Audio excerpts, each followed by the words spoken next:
하면 좋을 것 같아서 들어왔습니다. 자, 그래서 이제 여러분들 예기치 못한 여행을 좀 보면서요. 우리 신학이 얼마나 귀한지를 좀, 뭐랄까, 다시 점검을 좀 할 수 있으면 좋겠어요.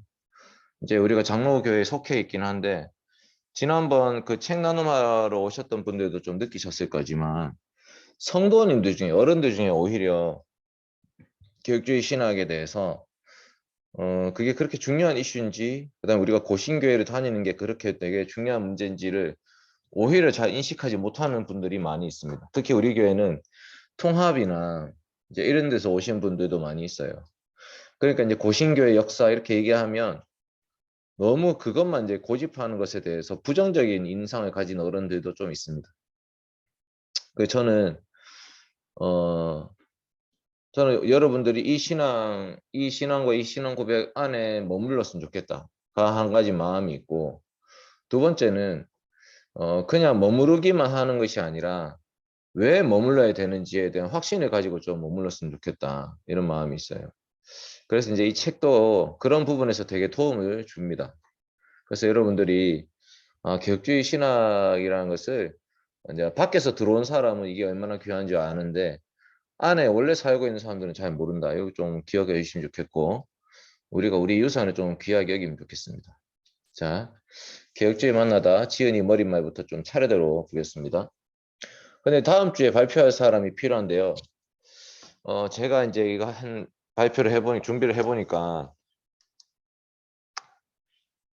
제가 한 3장 정도까지밖에 못했어요.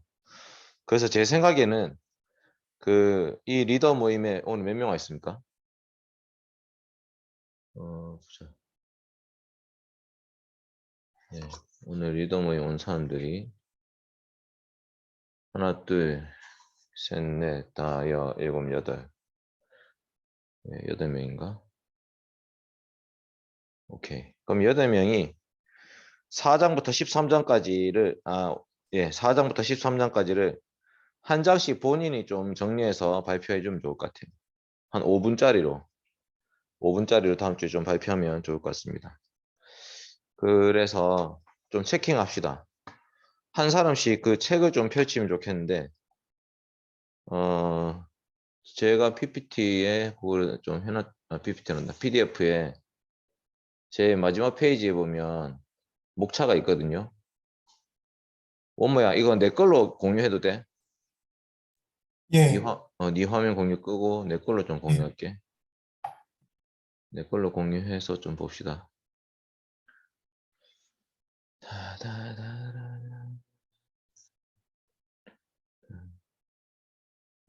이거 아닌데. 잠깐만요. 이거다.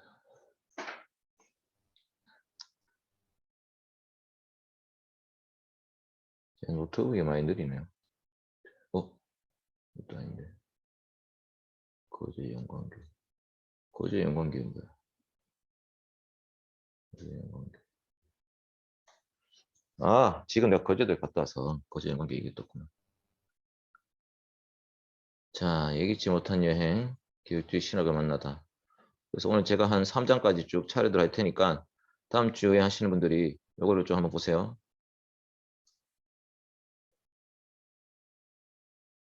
한 사람도 한 장씩 합시다. 이거는 뭐 5분짜리 메시지가 될 것 같아요. 정리해보면 아시겠지만. 자, 4장은 기독교인다운 삶을 살다. 5장은 약속을 신뢰하다. 6장은 신자의 구원은 확실하다. 7장은 항상 배워야 될 더 많은 진리가 있다. 8장은 하나님의 소명을 따르다. 9장은 역사의 지혜를 배우다. 10장은 기독교인은 두 나라의 시민이다. 12장 칭의와 성화를 옳게 구별하다. 12장 예배 중심적인 삶을 살다. 13장 열정 있는 신자가 되다. 요거를 한 사람씩 자기가 발표할 거 한번 채팅에 올리든지 하면 강원모 4장 역시 원모가 선수를 잘 치네. 좋았어. 장윤석 8장 하겠습니다. 장윤석 8장. 요거 필기 누가 좀 해주세요.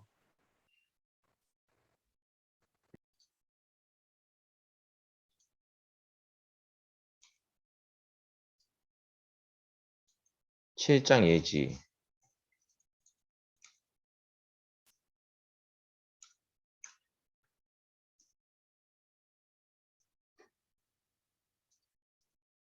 12장 이창규.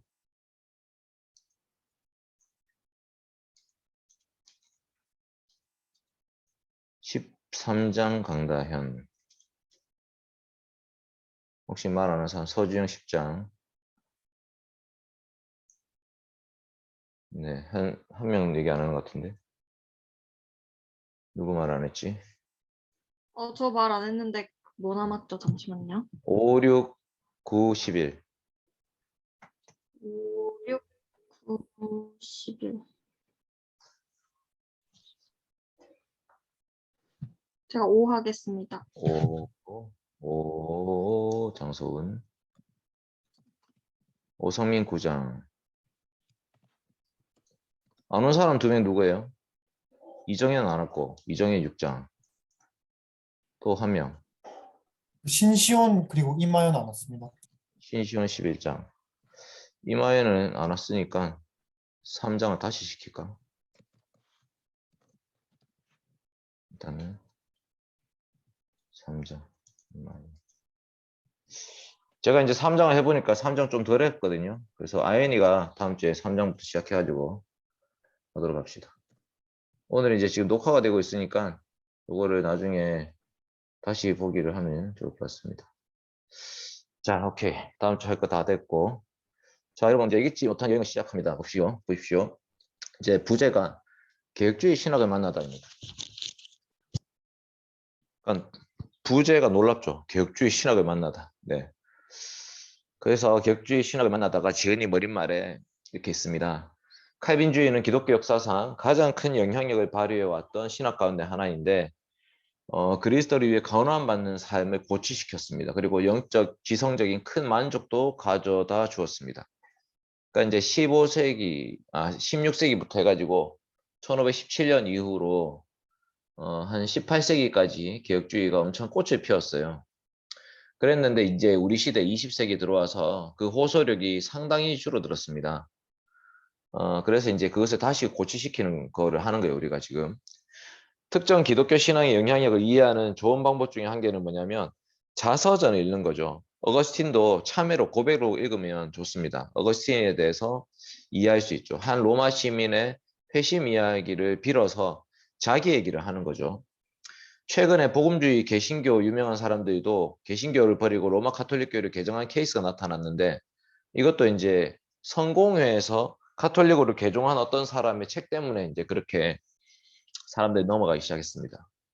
그런데 이제 개혁주의 기독교인들은 그런 자서전을 별로 안 남겨요. 왜냐하면 이제 다양한 이유들이 있겠지만 뛰어난 사람이 없어서 그럴 수도 있고 이 로버트 카프리라는 이분은 이렇게 추측합니다.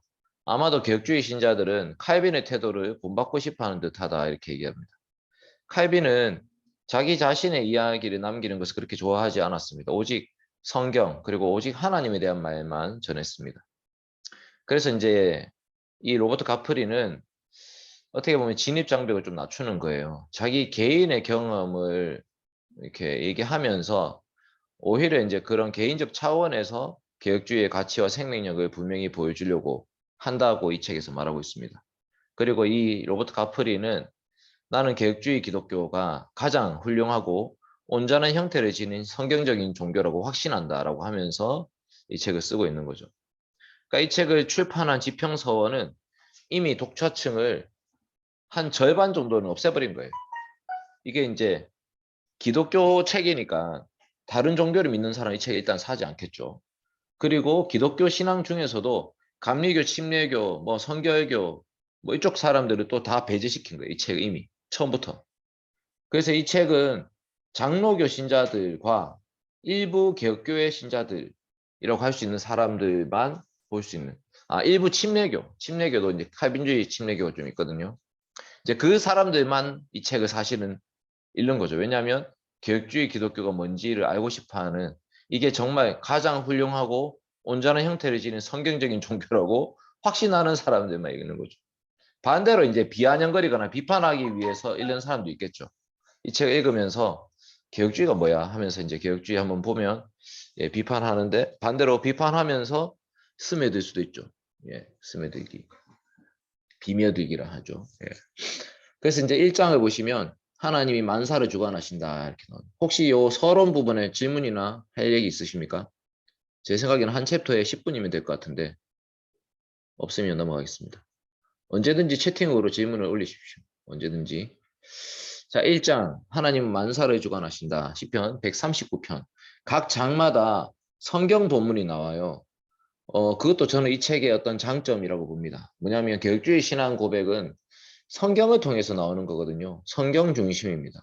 그래서 각 장마다 주제가 되는 성경 구절이 딱 나오고 그 구절이 중간중간 이제 언급이 되는 방식이에요.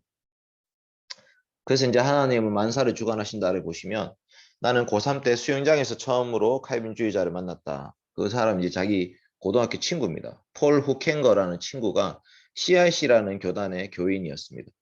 나는 감리교 신자였지만 감리교에 대해서 잘 몰랐고 할머니 때문에 성경이 하나님 말씀이다라는 믿음은 갖게 되었다. 근데 이 폴과 대화하면서 내가 신앙에 대해 잘 모른다는 것을 깨닫게 되었습니다. 그 폴이 나한테 가르친 건 뭐냐면 하나님, 그리스도, 죄, 은혜, 심판, 구원. 핵심적인 교리를 다 얘기해 줬다는 거죠. 그래서 자기도 그 핵심적인 교리를 듣고 배우면서 나도 그것이 맞다고 생각하게 되었습니다. 근데 좀 더 깊이 고민하게 되는 거죠. 나는 칼빈주의에 대한 책을 읽고 싶어서 찾아봤더니 벤 워버턴의 칼빈주의 5대 교리 옹호하는 책이 있었다 했습니다. 그 책을 이제 고3 때 읽은 거예요. 그 책은 죄와 인간의 전적인 무능력 교리에서부터 시작해서 성경의 증언을 바탕으로 오직 하나님만이 구원 계획의 유일한 설계자라는 것을 입증합니다. 그리고 그리스도께서는 의로운 삶과 속죄의 죽음을 통해서 구원 계획을 성취하셨고 성령님께서는 그 그리스도의 속죄의 사역을 우리에게 적용하십니다. 성부와 성자와 성령의 사역들을 이 죄와 구원의 관점에서 이제 얘기를 하는 거죠.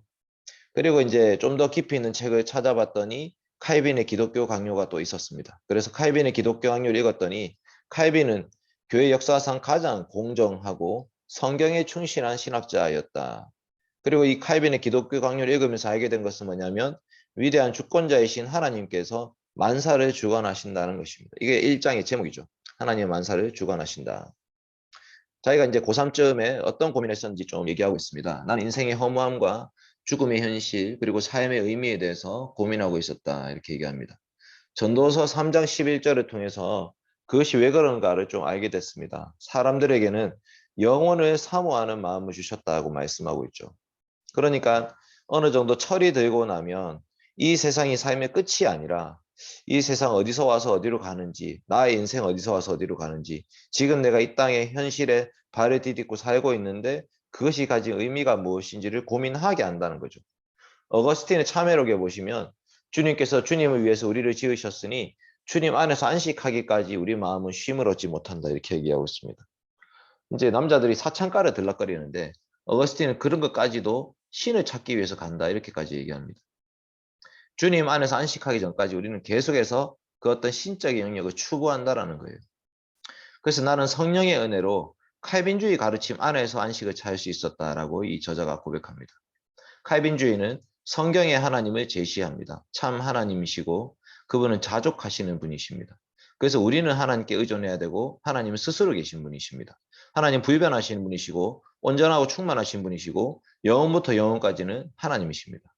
그러니까 이제 시편에 보면 천지는 없어지려니와 주는 영존하시겠고 이런 표현이 나오죠. 하늘도 변하고 땅도 변하는데 하나님은 동일하십니다. 우리는 온갖 변화들을 다 겪고 살고 있지만 하나님은 한결같으시고 변하지 않으시고 미쁘시다. 내 날이 연기같이 소멸하며 내 뼈가 숯같이 탔음이니이다. 인생의 허무함이죠. 그러나 하나님은 변함없이 우리의 삶에 견고한 토대가 되어 주십니다. 그러면서 이제 시편 139편 이제 본인이 묵상을 말씀대로 나누고 있습니다. 하나님은 나의 모든 것을 알고 계신다가 시편 139편 1절부터 6절 말씀이고요.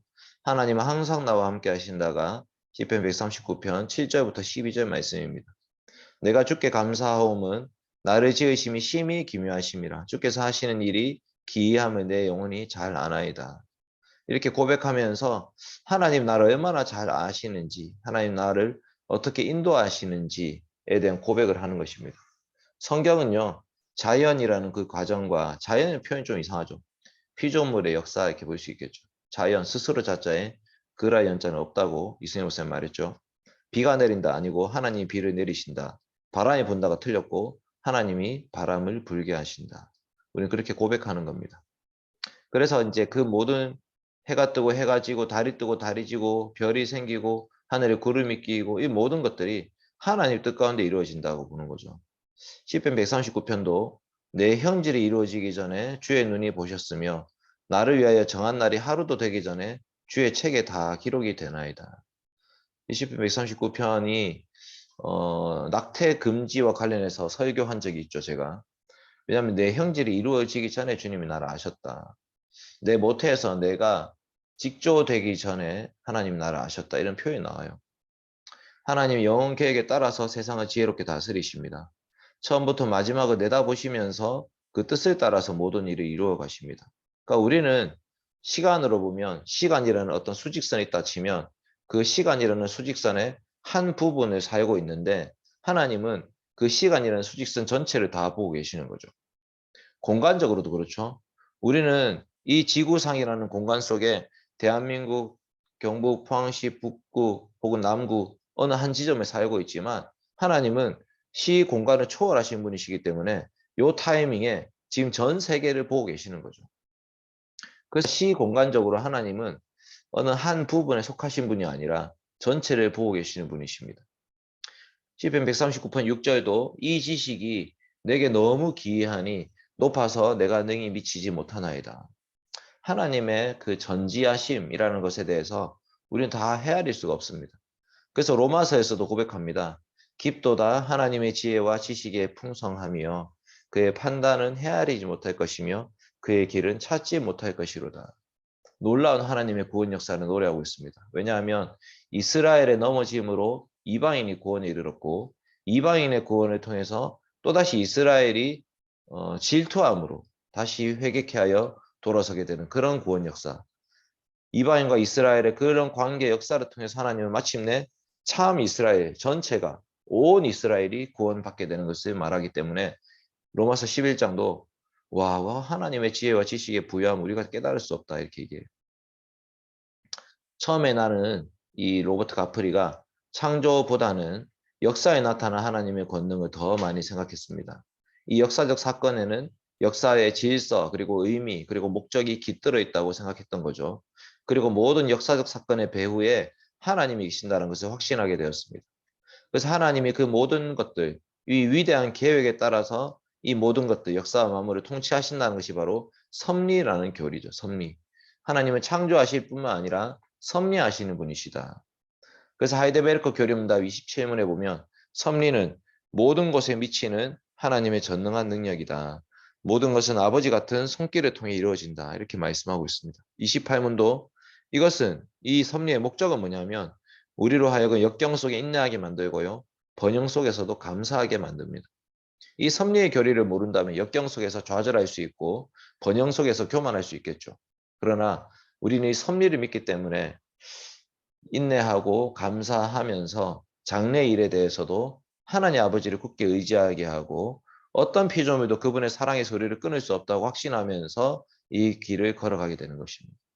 그리고 하나님은 만사를 섭리하실 뿐만 아니라 정의와 긍휼을 베풀어 주십니다. 그래서 이제 이 로버트 가프리가 하나님 만사를 주관하신다는 이 교리를 알고 나서 너무 감사한 거예요. 그래서 칼빈이 가르쳐줬던 이 위대한 하나님은 내가 성경에서 발견했던 하나님이셨다 이렇게 얘기합니다.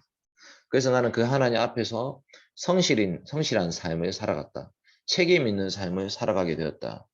이제 내가 하는 모든 일들이 그 하나님의 은혜와 돌보심 속에서 의미가 있는 거죠. 그래서 나는 그리고 CIC에서 알게 된 신자들의 공동체 안에서도 하나님의 친절한 돌보심을 경험하게 되었다 이렇게 얘기합니다. 이 교회가 너무 되게 좋은 교회였던 것 같아요. 그러니까 그냥 좋다라는 것이 하나님 보시기에도 좋았을 뿐만 아니라 사람들에 관해 그 공동체도 참 좋았다 이렇게 볼 수 있습니다. 나는 하나님의 돌보심과 긍휼의 사역이 예수님 안에서 온전히 들어갔다는 것을 깨달았는데 칼빈주의를 알아가는 나의 여정 이것은 하나님을 아는 데서부터 시작했지만 나중에는 공동체를 통해서 이제 나아가게 되었다 이렇게 보는 거예요. 사람들은 이 하나님을 우리의 어떤 특정한 문제를 해결해주는 치료자 정도로 생각하죠. 예수님 만났던 사람들도 그렇죠. 날 때부터 맹인이었던 사람은 자기가 지금 맹인된 지 20 몇 년이 지났는데 아직도 나는 눈을 못 뜨고 있구나 하고 있는데 예수님 만나서 눈을 뜨게 되죠. 우리는 그런 방식으로 하나님과 예수님을 생각할 때가 많습니다. 배가 고픕니다. 예수님 따라서 하루 종일 다녔더니 배가 고픕니다. 저녁에 집에 가야 될까요? 아니면 이제 흩어져야 될까요? 하니까 오병이어 사건이 일으키죠. 그러니까 배가 고프니까 밥 주시는 분 이렇게 생각한다는 거죠. 근데 우리는 우리의 편의를 위해서 만들어낸 신을 경계해야 되고요. 오직 성경에 계시된 하나님만을 믿어야 되는 거죠. 우리가 만들어낸 신이 있을 수 있습니다. 우리가 원하는 신의 모습. 그래서 나는 내 안에서 신성의 의식이라는 것을 느꼈습니다. A sense of divinity. 신에 대한 감각이라고 하는데 칼빈의 기독교 학리에 나온 표현이죠. 그리고 하나님의 은혜로 그 의식이 우상으로 발전하지 않고 하나님에 대한 성경의 가르침을 사랑하는 마음으로 이어지게 되었다라고 고백하고 있습니다. 내 안에 어떤 결핍과 욕구가 있는데 그게 하나님에 대한 것이었고 그 하나님을 성경을 통해서 알아가는 그것을 이제 깨닫게 된 거죠. 그래서 이제 2장으로 가면 공동체에 대한 경험이 나옵니다. 공동체, 채팅. 뭐 칼빈주의 채택하지 않는, 칼빈주의 채택하지 않는 교단은 칼빈주의를 알고 채택하지 않는 경우는 거의 없죠. 칼빈주의 채택하지 않는 교단이 칼빈주의가 뭔지 알고 채택하지 않는 경우는 거의 없죠. 그냥 관심이 없는 것이. 삼위일체 하나님 고백하고 예배하는 것일 텐데 신앙이 서로 양보할 수 없나 다른 이제 우리가 신앙 고백이라 하는 것은 신론, 그 다음에 인간론, 그 다음에 기독론, 그 다음에 구원론, 그 다음에 교회론, 그 다음에 종말론 이렇게 볼 수 있습니다. 자, 이 6가지 범주를 감싸고 있는 게 뭐냐면 계시론입니다. 그러니까 이제 웨스트민스터 신앙고백서를 보면 제1장이 하나님의 말씀인 성경에 관하여 이게 계시론입니다. 그 1장이 전제가 되지 않으면 성경에 나온 하나님이 어떤 하나님이신지에 관심이 없는 거죠. 그러면 이제 우리가 만들어낸 신을 믿을 수 있는 거죠. 기적을 베푸시는 신, 뭐 돈을 요구하는 신, 그 다음에 성적으로 음탕한 신, 뭐 이런 만들어낼 수 있는데 일단 기본적으로 기독교라고 하는 종교는 대부분 성경은 하나님 말씀을 믿죠. 근데 자유주의 신학자들은 성경은 하나님 말씀을 믿지 않고 인간의 책이라고 믿고 고백합니다. 그러니까 기장이라고 하는 기독교 장로회 있잖아요. 그 한신 측 조선신학교 역사를 배웠으니까 그쪽은 예를 들면 모세가 홍해를 건넜을 때 그 홍해 바다가 갈라졌다 이렇게 믿지 않고 그런 기적을 믿지 않습니다. 그러니까 갈대 밭을 건넜다 이렇게 갈대 그러니까 홍해 중에서도 저 위로 북쪽으로 올라가면 갈수록 얕은 물이 있을 거잖아요. 거기를 건넜다 이렇게 얘기하죠. 그러면 더 황당한 건 뭐냐면 그 조그만한 얕은 물에 로마의 군병들이 다 빠져 죽은 게 신기한 거죠. 이스라엘 백성들 60만 대군은 다 홍해를 건넜는데 로마의 군병들은 다 거기 빠져 죽었거든요. 오병이어 사건도 이렇게 해석하죠. 오병이어는 예수님 따라다녔던 사람들이 다 도시락 싸갖고 왔는데 꺼내기를 주저하고 있을 때 어린아이 하나가 오병이어 물고기 5개, 보리떡 5개하고 물고기 2마리를 꺼냈더니 사람들이 민망해서 다 꺼내 먹었다 이렇게 얘기하는 거죠. 성경을 전혀 믿지 않습니다. 그런 사람들이 기독교라고 믿고 있는 이제 그런 사람들이 있는 거죠. 그래서 이제 WCC 같은 문제도 그런 거죠. 통합과 합동이 갈려진 문제가 WCC 문제인데 WCC는 World Council of Churches라고 해서 세계 교회 협의회인데요. 이 세계 교회 협의회를 만들 때는 우리가 선교에 있어서 신앙 고백의 차이를 그렇게 중요하게 생각하지 말자라고 시작했어요. 그랬더니 어떤 문제가 발생했냐면 우리나라에 초혼제 있죠. 초혼. 그 무당, 미신. 그 초혼하는 여자를 한신대학교 어떤 교수인가 하여튼 그 여자를 불러가지고 초혼제를 열었어요. WCC 모임 하는데. 그러니까 이게 지금 기독교 신앙이라 보기 어려운 종교까지도 다 포함한 월드 카운슬 오브 처치스라는 단체를 만들어 본 거예요. 그래서 이제 WCC는 지금은 뭐 신앙 고백적으로는 어떤 공적인 신앙 고백 이런 것들에 대해서 그냥 무관심한 거죠. 우리 다 기독교다, 한 몸이다. 교회의 교세를 자랑하고 교회가 이제 되게 큰 덩치를 이루고 이런 것들을 추구하는 거죠. 통합이 사실은 그건 추구예요. 그래서 이제 통합은 칼 바르트주의도 신학적으로 이제 용인하죠. 칼 바르트주의도 마찬가지인데 칼 바르트 신학은 성경을 하나님 말씀으로 1차적으로 보지 않습니다. 그런데 성경을 통해서 하나님 역사하실 때는 그것을 하나님 말씀으로 봅니다. 그러니까 성경 자체는 하나님 말씀이 아닌데 그 말씀을 통해서 하나님 역사하실 때는 그게 하나님 말씀이 되는 거죠. become이라고 표현해요. become. 하나님 말씀이 된다. 그러니까 칼 바르트주의도 사실은 우리가 생각하는 기독교랑 다르죠. 뭐 어쨌든 이제 이렇게 하나씩 떼어서 신론과 인간론과 기독론과 구원론과 교회론과 종말론에 있어서 과연 성경적인 것을 추구하는가 아닌가에 있어서 이제 관심을 가져야 되는데 장로교를 제외한 모든 종파는 그게 관심이 없습니다. 그게 그렇게 중요한 문제인가 이렇게 생각하는 거죠. 그러니까 신앙 고백이라는 게 없습니다. 그 사람들은. 원모가 한 질문에 대해서는 이렇게 답할 수 있을 것 같습니다. 자, 2장 공동체를 경험하다. 시편 84편이 나옵니다. 그리고 이제 이 로버트 가프리가 다녔던 그 교회, 그 친구 교회 있잖아요. 폴이라는 친구의 교회에 가봤더니 이런 어떤 특징들이 있었다라고 하면서 개혁교회 예배의 특징을 이렇게 조목조목 설명해 놨는데 이것도 참 놀라운 거죠. 약간 저는 이 부분 보면서 부끄러웠어요. 우리의 교회 예배를 누가 왔다, 만약 감리교 신자가. 그러면 이런 특징에 대해서 고백할 수 있을까? 이런 생각이 들었습니다. 자, 개혁교회 예배 특징 1. 예배당이 거의 다 차 있었고 모든 연령층이 함께 모여 예배하고 있었고 가족들이 가족 단위로 함께 예배하고 있었다 이렇게 얘기해요. 지금 우리 그렇습니까? 우리 교회 예배에 어린아이들이 부모님과 함께 예배하고 있습니까? 저는 이 1번부터가 탁 뭔가 큰일 났다 이런 느낌이 들었어요. 근데 두 번째 보세요. 찬양 소리가 크고 우렁찼다. 찬양을 잘 알고 있었고 진심이 실려 있었다 이렇게 얘기해요. 우리는 여전히 성가대를 갖고 있죠. 성가대를 갖고 있다는 말은 회중 찬송에 대한 이해가 없는 거죠. 찬송이라는 것은 언약적 의식으로 봤을 때 하나님이 우리에게 베푸신 은혜에 대한 감사의 고백으로 우리 모두가 그 고백을 함께 올려드리는 거거든요. 찬양이라는 그 순서가 가진 의미가. 인터넷 연결이 불안정합니다. 여기서 할 때마다 이 불안정한데 이거 어떻게 하지? 지금 들립니까? 네. 들리는지 안 들리는지. 뭐 일단 제가 혼자 달려가겠습니다. 들립니다. 오케이. 자, 개혁교회 예배당 특징 두 번째. 네. 그래서 이제 성가대가 있으면 그 성가대가 성가를 찬송하는 시간에 성도들, 갑자기 안 들리네.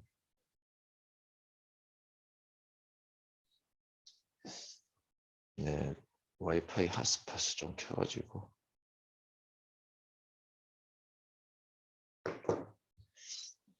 아이고, 이제 쉽지가 않네. 와이파이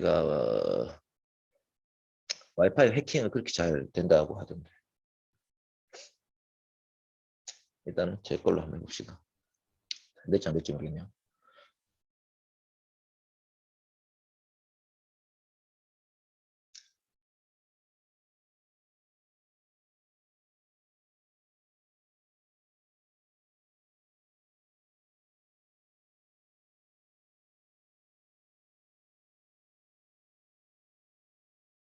하나만이라 지키면 개혁교회.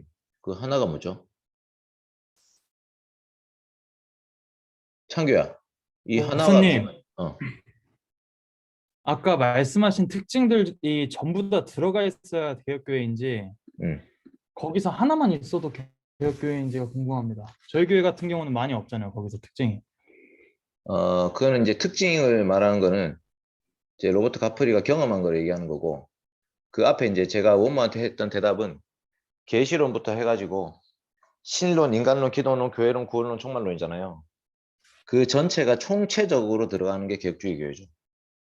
그러니까 이제 특징이라는 거는 어떤 모습을 말하는 거고 추구하는 바는 좀 그 추구하는 이상과 현실의 차이는 늘 존재할 수 있으니까. 그래서 개혁교회라는 것은 기본적으로 그 계시론에 입각한 신인기 구교종을 다 추구하는 것이 개혁주의 교회죠. 이게 답이 되는지 모르겠네. 표방하는 가치. 표방하는 가치도 되지만 근본이라고 볼 수 있겠죠. 우리가 서 있는 가치도 개혁주의죠. 그러니까 시작도 개혁주의고 마지막도 개혁주의죠. 어쨌든 이제 좀 더 이 CRC 교단의 교회의 모습을 좀 살펴보면서 얘기합시다. 자, 그래서 이제 특징이라고 했을 때 이 사람이 경험했던 교회의 특징은 이런 거예요. 일단 개혁주의 교회 특징에는 예배당이 거의 다 차 있었다. 근데 예배당이 차 있게 하려면 어떻게 해야 되죠? 사람을 많이 끌고 모으든지 아니면 예배당을 작게 만들면 되죠. 그러면 다 차잖아요. 그렇죠?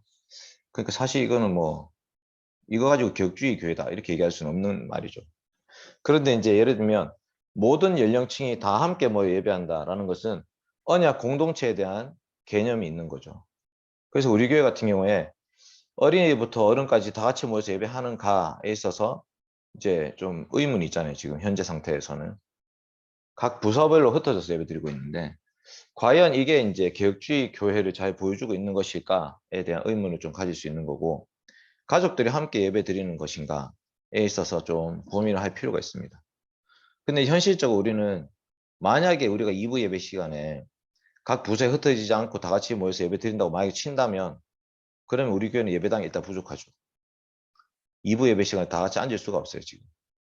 이제 그러려면 우리가 1, 2, 3부로 나눠져 있는 것도 사실 좀 문제인 상태죠. 왜냐하면 1, 2, 3부라는 것이 한 몸, 한 공동체라 보기는 어렵거든요. 그러니까 사실은 우리 교회 지금 사이즈에서 코로나 시국에 현실적으로 합당한 예배 그 규모는요, 우리 교회 저는 200명이라고 봅니다. 지금 우리 교회 예배당에 600석에 3분의 1 수준인 200명만 모여 있어야 현실적으로 우리는 개혁주의 교회를 세워갈 수 있다 이렇게 생각하죠. 나머지 400명이 어떻게 하냐? 우리 교회 같은 예배당 10억, 60억짜리 예배당을 2개를 더 지어야 되죠. 60억짜리 예배당 2개 더 지어서 200명짜리 교회 3개로 분립해야 실질적인 교회, 개혁적인 교회를 추구할 수 있겠죠.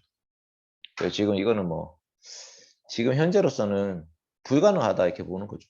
그러니까 지금 우리의 형편에 맞게 그 다양한 고민들을 계속해서 이제 해가면서 문제들을 해결할 수밖에 없다 이렇게 생각합니다. 찬양 부분도 마찬가지인데 성가대가 있으니까 우리 예배 시간에 성가대가 노래를 부르고 있는데 성가대 찬양 시간에 우리가 거기에 같이 참여해야 됩니다. 우리가 이 찬양에 관심이 없으면서 성가대 자기들끼리 부르는 노래 우리가 구경하고 있으면 이 개혁주의 교회가 아닌 거예요. 그 다음에 예배가 간소하죠. 장식용 상징물이 없고요. 예배 외에 다른 의식이 없었습니다. 막 영화를 본다든지 연극을 한다든지 촛불을 킨다든지 이런 게 하나도 없어요. 그리고 엄숙하고 진지한 예배 분위기, 기도를 10분에서 15분 정도 했다고 합니다. 이 사람, 이 로버트 가프리가 친구 따라갔던 그 교회는. 그리고 설교도 아주 진지했고 모두가 하나님 앞에서 예배를 드리는 것 같았다 이렇게 얘기했어요. 그래서 이제 개혁교회 공동체 의식이라는 것이 있는데 공통된 신앙에 대한 강한 헌신으로 말미암아 서로를 배려하는 진정한 사랑이 있었다 이렇게 볼 수 있죠. 그래서 이제 우리 디모데 청년부 같은 경우에도 과연 우리가 이제 개혁교회 공동체 의식이 있는가 이런 걸 돌아봐야 되죠. 공통된 신앙에 대한 강한 헌신이 있는지, 그 다음에 서로를 배려하는 진정한 사랑이 있는지, 그것이 그리스도에 대한 신앙 고백으로부터 흘러나온 거 맞는지, 이런 게 이제 우리한테 어떻게 보면 고민되는 지점이죠. 그 다음에 인간은 가족과 공동체를 통해서 비로소 완성된다고 보는데 이 하나님께서는 가족과 종족과 민족과 회중에 많은 관심을 가지고 계십니다. 그래서 성경은 종종 교회를 가족에다 비유합니다. 그래서 이제 이 로버트 가프리는 CIC라는 이 교단 교회에서 베푼 사랑과 배려를 통해서 공동체를 경험했다 이렇게 보는 거죠. 이 개혁교회의 교인들은 나와 그리스도를 사랑하는 마음으로 나에게 많은 시간을 투자해 주었다. 그래서 교회는 제도인 동시에 유기체다. 이 두 가지가 중요하죠. 제도만 강조하는 교회가 있을 수 있습니다. 로마 카톨릭 교회고요. 유기체만 강조하는 교회가 있을 수 있습니다. 은사주의 교회, 순복음 교회나 성결 교회 이런 쪽이죠. 펜타코스트. 그래서 공통된 경험에 이것은 방언입니다. 방언. 공통된 경험에 근거한 공동체 중심의 교회가 있을 수 있는데 성경은 제도로서의 교회와 공동체로서의 교회를 둘 다 강조합니다. 직분과 예배 형태나 다양한 법규 및 지침을 제시할 뿐만 아니라 예배나 삶의 여러 상황들, 그다음에 서로 알고 사랑하는 것을 동시에 강조하는 것이 성경이 말하는 제도로서의 교회와 공동체로서의 교회죠. 그래서 시편 84편에 보면 하나님의 공동체 안에서 느낀 감정들을 예루살렘 성전의 사모하는 열정으로 표현하고 있는데 이것을 이제 시편 84편 내용을 좀 읽어가면서 볼 수 있으면 좋을 것 같습니다. 히브리서 12장에서도 교회가 하늘의 예루살렘 성전에 거하신 하나님과 교통하는 모습으로 표현하고 있습니다. 그래서 시편 84편을 보면 1절과 2절에 보면 시편 기자는 성전의 아름답고 사랑스러움을 찬양하고 있고요. 그 다음에 4절에 보면 예배의 공동체적 경험을 얘기하고 있고요. 그 다음에 5절과 7절에 보면 개혁주의 교회는 신자들에게 큰 힘을 주는 원천이다. 이렇게 시편 84편을 읽으면서 정말 이런 교회가 너무 좋은 교회다. 그리고 히브리서 12장 말씀을 통해서 하늘에도 우리의 동료들이 있다. 이렇게 얘기했어요. 그래서 오늘날에도 공동체를 지향하는 교회가 절실히 필요한데요. 왜냐하면 현대사회는 소외와 고립, 그 다음에 가정이 깨어진 가정이 많죠. 그래서 사람들이 공동체가 아닌 대체물로서 소외감을 달래고 있습니다. TV, 애완동물, 운동 경기 관람, 술, 유튜브 이런 것들이 전부 다 공동체가 아닌 대체물로서 인간의 그 소외감을 달래고 있다는 거죠. 그리고 요즘 교회 중에는 고대 그리스의 그 극장들처럼 변질된 곳이 많습니다. 사람들의 욕구를 채워주는 곳이죠. 그런데 하나님과의 관계성은 없죠. 계시된 말씀이 없고요. 하나님을 섬기고 예배를 드리고 그 어떤 고양시킨다, 고취시킨다 하는 그런 의미들이 별로 드러나지 않죠. 그리고 어떤 교회는 신학 논쟁에 이제 또 찌들어 있다 이렇게 봅니다. 일부 개혁주의 교회들이 그런 위험이 있습니다. 예를 들면 이제 우리가 예정론을 얘기하는데 여러분 예정론을 우리가 다 믿는데요. 창세 전 예정론을 믿습니까? 타락 전 예정론을 믿습니까? 타락 후 예정론을 믿습니까? 여러분 어떤 예정론을 믿죠? 타락 전 예정론입니까? 타락 후 예정론입니까? 그러니까 이제 이런 것들이 쓸데없는 논쟁을 계속하고 있는 거죠. 그러니까 예정론은 성경에 기록되어 있기 때문에 믿는 건데 타락 전 예정, 타락 후 예정은 성경에 구체적으로 딱 나오지 않아요. 그러니까 하나님께서 창세전에 우리를 택하셨다. 이렇게 고백적으로 믿는 거지. 이것을 이제 논리적으로 이제 개혁교회 안에서 이제 다양한 논쟁들이 있거든요. 그러니까 그런 것들은 위험하죠. 그 사실은 저한테 이제 5년, 6년 배운 사람들은 알겠지만 저는 그런 논쟁을 한 번도 여러분한테 가르친 적이 없습니다. 그게 저한테 관심사가 아니기 때문에. 저도 잘 모르기 때문에. 쓸데없는 논쟁하지 말고 성경 말씀을 똑바로 읽고 열심히 믿어라. 이게 이제 제 기본적인 태도입니다. 그래서 이제 개혁주의 교회들 안에서도 너무 이 논쟁 때문에요. 너그 교회는 개혁주의 교회 아니다. 너그 교회는 개혁주의 교회다. 이렇게 얘기하는 사람들이 있습니다.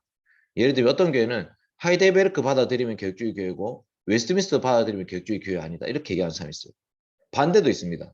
반대로 웨스트민스터 받아들여야지 개혁주의 교회지 하이델베르크 받아들이면 개혁교회다. 개혁주의 교회 아니고 개혁교회다. 이렇게 얘기하는 사람이 있어요. 그 웃기는 거죠, 사실. 그래서 이제 유학을 영미권 미국으로 갔다 왔느냐 아니면 대륙 쪽으로 갔다 왔느냐에 따라서 또 그게 나뉩니다. 사실 그게 이제 중요한 이슈가 아니죠. 중요한 거는 하나님 말씀이 가르치는 대로 그 말씀에 나타난 하나님대로 믿고 고백하느냐. 그래서 저는 막 그런 논쟁이 있으면 제일 간단하게 이렇게 생각합니다. 칼빈의 기독교 학년을 보십시오. 그러면 칼빈의 기독교 학년이 어떻게 써있냐면 성경에 나와 있는 모든 교리 논쟁들을 싹 다 얘기해요. 전부 다. 근데 결론이 뭐냐면 성경이 말하는 거 말고는 난 모르겠다가 결론이. 나는 성경이 말하는 만큼만 알고 믿고 고백하고 성경이 말하지 않기 때문에 난 그거 모르겠다. 이게 칼빈의 주장이에요. 그래서 저는 칼빈이 정말 좋습니다. 칼빈이 기독교 학교에서 성경을 너무나 정확하게 잘 쓰고 있습니다. 모르는 거 모른다 하는 거죠. 자, 그래서 이제 오늘날에는 하나님과 깊은 관계를 맺는 공동체이면서 동시에 신자들끼리도 그런 깊은 관계를 맺는 공동체가 필요하다 이렇게 얘기합니다. 여러분 하나님 태초에 천지를 창조하시고 나서 사람을 만드실 때에 하나님의 형상대로 만드셨는데 그 하나님의 형상대로 만드셨기 때문에 남자와 여자를 창조하셨다 했어요. 그 말은 하나님이 삼위일체 하나님으로 계시거든요. 그러니까 하나님 만든 이 교회, 이 공동체도 삼위일체 하나님처럼 한 공동체로서 세워져 가는 거죠. 그런데 하나님의 형상으로 만들었다는 말은 좀 다르게 얘기하면 하나님을 닮았다. 하나님의 아들이다. 이렇게 얘기하시는 거죠.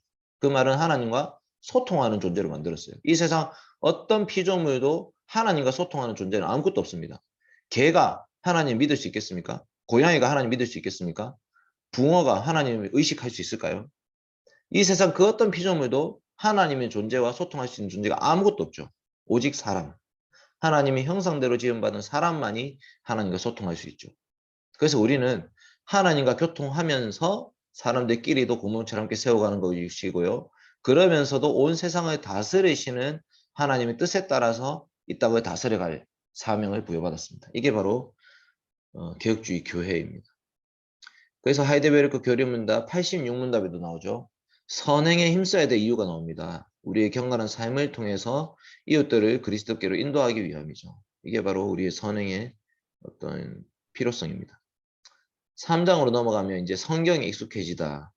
이런 시편 119편은 176절로 이루어져 있어요. 한 번쯤 여러분 읽어보시면 좋습니다. 한 번쯤. 맨날 읽기는 너무 부담스럽잖아요. 176절을 한 번쯤 읽어보시면 좋습니다. 그리고 한 번쯤 읽으면서 과연 이 176절에 걸쳐서 이 시편 기자가 진짜 말하려고 하는 게 뭘까? 그래서 저는 이승현 목사님 이번 수련회 때 했던 것 중에 너무 좋은 게 그런 거였어요. 시편 19편을 읽으면서 여호와의 증거는 확실하여, 뭐 여호와의 규례는 여호와의 율법은 뭐 나오는 그 표현들을 전부 다 예수님, 예수님, 예수님 이렇게 읽어봐라 했잖아요. 와, 저는 그때 완전 깨었습니다. 대박이다 이거. 정말 여호와의 말씀이 육신이 되신 예수 그리스도시니까 여호와의 말씀에 관한 그 모든 묘사들은 예수님에 대한 묘사들이다 이렇게 볼 수 있는 거죠. 근데 성경을 모르면 예수님 모르는 거고 예수님 믿지 않으면 성경을 알 수가 없는 거죠. 자, 성경이 교회 생활에서 큰 비중을 차지한다. 나는 내가 성경을 모른다는 것을 깨달았다.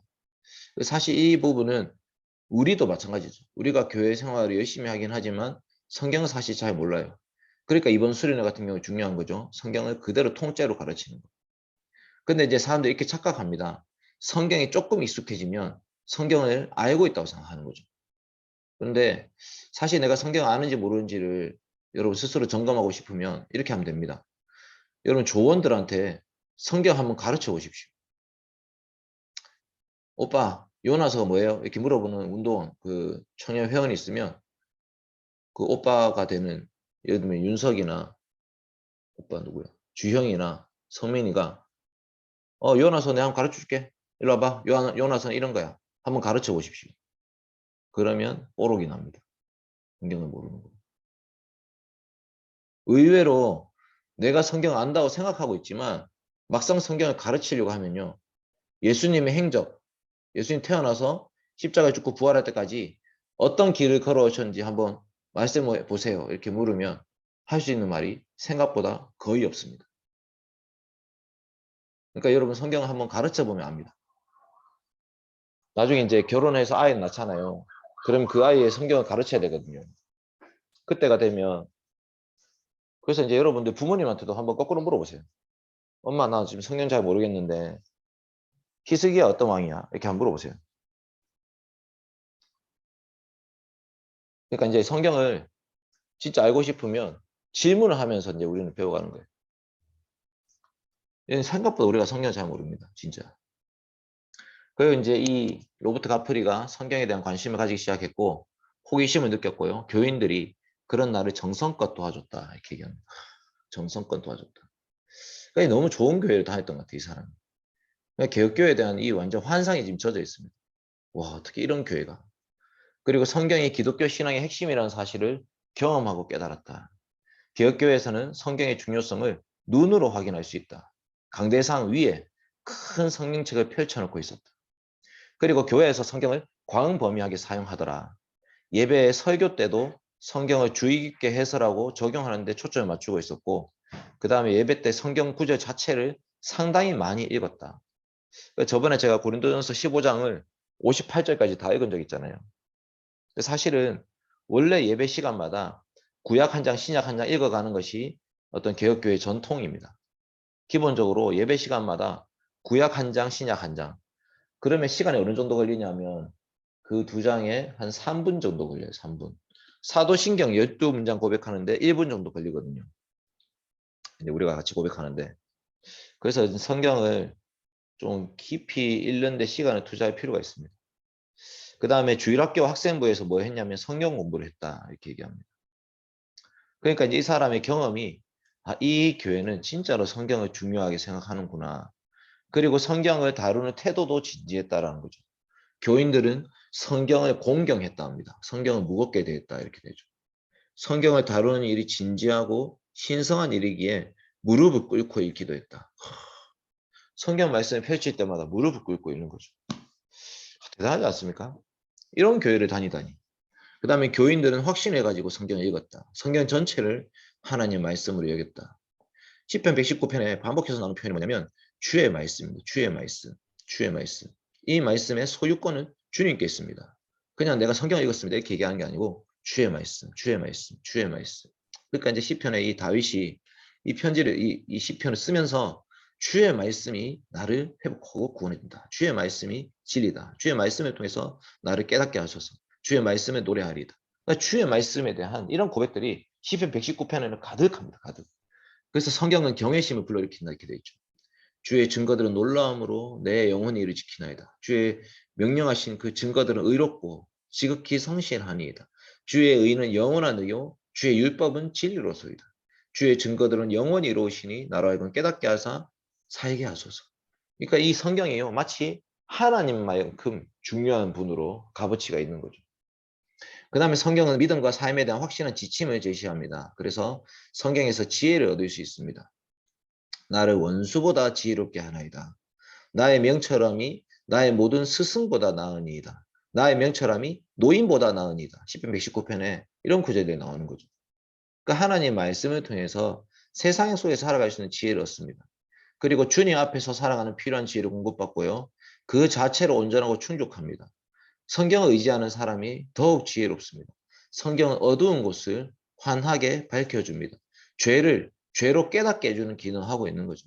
성경은 신자가 악한 길로 가지 않도록 도와줍니다. 거짓 행위를 미워하게 만들고요. 죄악의 나를 주관치 못하게 합니다.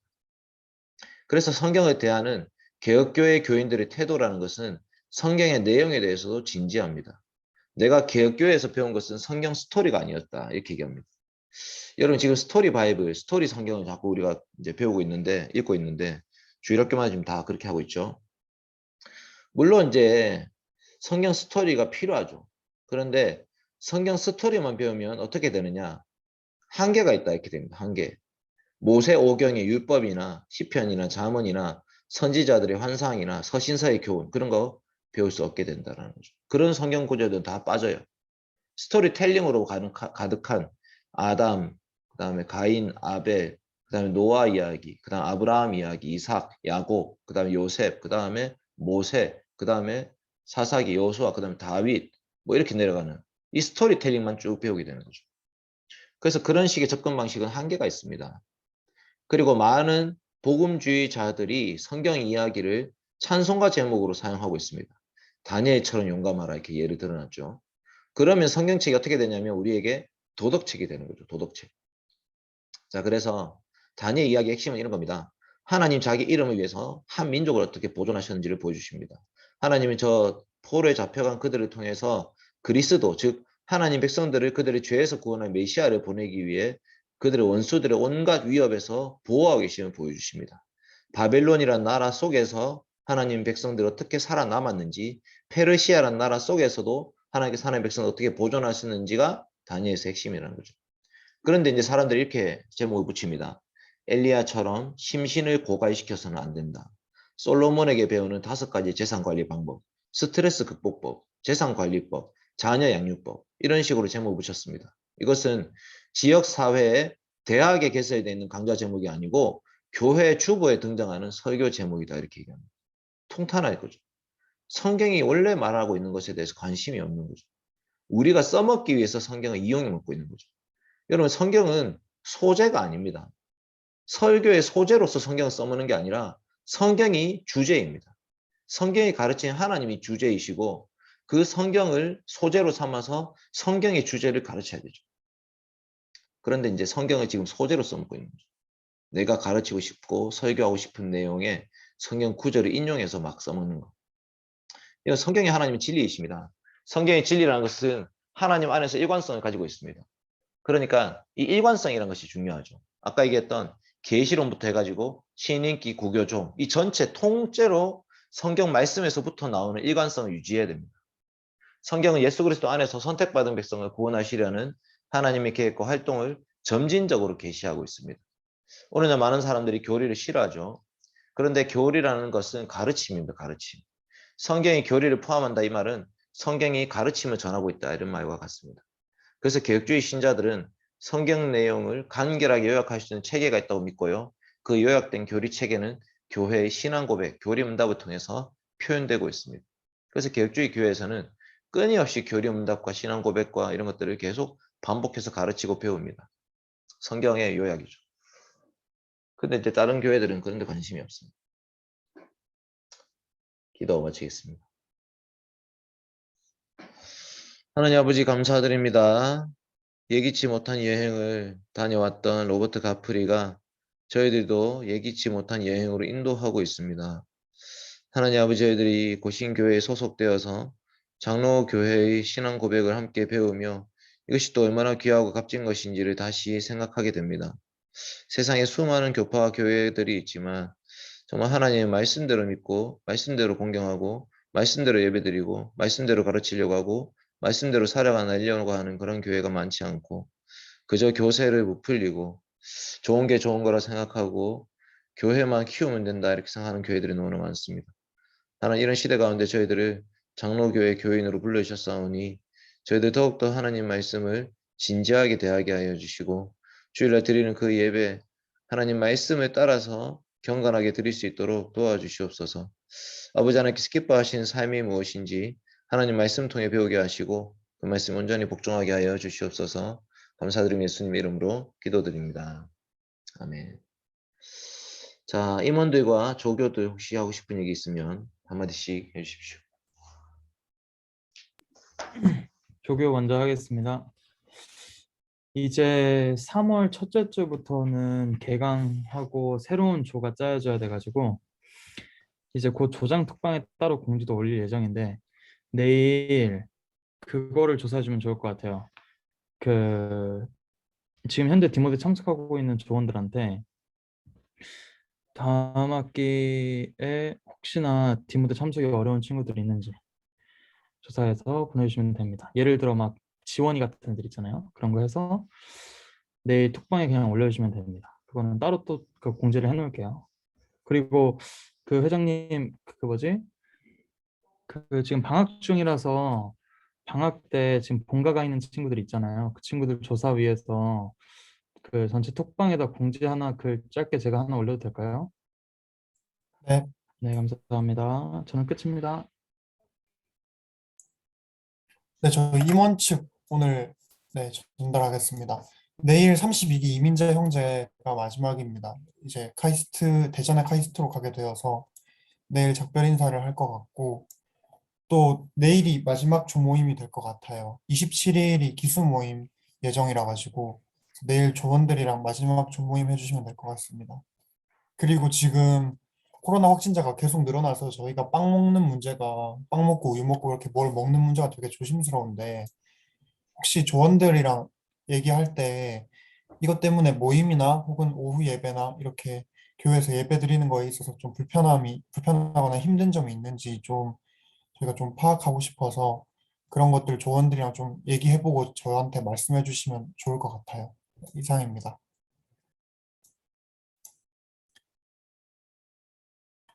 네, 마치겠습니다. 오늘 수고 많았습니다. 감사합니다. 고생하셨습니다. 안녕. 고맙습니다. 바이.